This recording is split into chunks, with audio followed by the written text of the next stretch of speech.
They say, I have the most loyal people, where I could stand in the middle of Fifth Avenue and shoot somebody and I wouldn't lose any voters, okay? Donald Trump is the most controversial president in American history, and I finally figured out why. If you're not a fan, you probably think he's dangerous. I don't know what I said, I don't remember. But if you are a fan, you like him because you think he's dangerous. Just not towards you. Take a look at this script from one of Trump's rallies. Everything highlighted in red is either false or misleading. Over the course of his first term, Trump made over 30,000 of these claims. I will always tell you the truth. So here's the question. Why do people see two completely different versions of Trump? Is he the symbol of hate that some people think he is?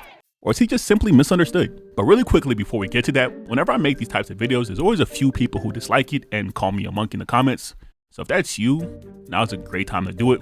But if it's not, please like this video and subscribe to the channel. It really does help in the algorithm and we need the boost. So thank you.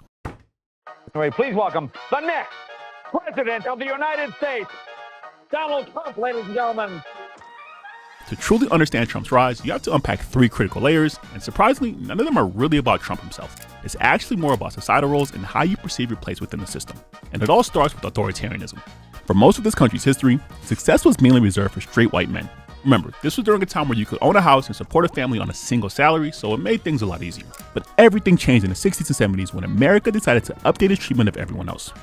This reshaped the window of opportunity, and for the first time ever, high-performing women and high-performing minorities could finally compete.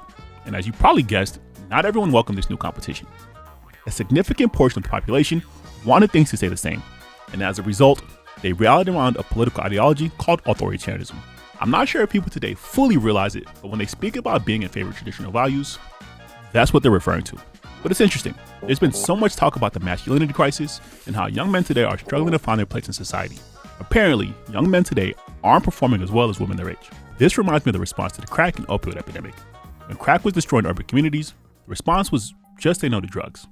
But when opioids hit the white community, it suddenly became a national crisis that now required funding and resources. Now ask yourself this, when have women and minorities ever had as much opportunity as they do right now? For the first time ever, they have actual role models who look like them and accessible pathways to success.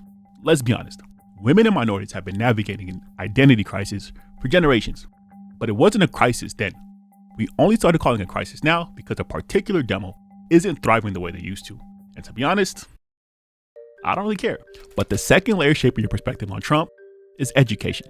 Generally, as people's education levels increase, people tend to lean more liberal. Take a look at these maps from the 2024 election. They show Kamala Harris performing well across nearly all demographics, except for white voters, particularly those without higher education. What's crazy is that most Trump supporters actually prefer Kamala Harris's policies until they found out they were hers. This reveals a clear bias and gap in critical thinking, because if Democrats would have won, people would be celebrating policy and legislation. But ever since Trump won, it seems like people are only celebrating the removal of other people's freedoms and a return to how things used to be. Take a look at this tweet from Trump Jr. And now take a look at this video. Because I'm white. I have been rallied against because I'm white. I'm a man, I'm a Christian, all of these things, I'm a Republican. Try telling a young person, especially a young woman, that you are conservative. It will be the end of the conversation. Isn't this the ultimate victim card that they accuse other people of having? Why can't he just pull himself up by the bootstrap? And why did he have to bring race into it? But finally, the third layer in how you view Trump is tied to something called the Overton Window. It's the idea that there's a range of policies or ideas considered acceptable at any given time. Over time, people become desensitized to what's being said. So ideas that once seem extreme start to feel more normal. So to keep an audience engaged, talking points have to get more extreme.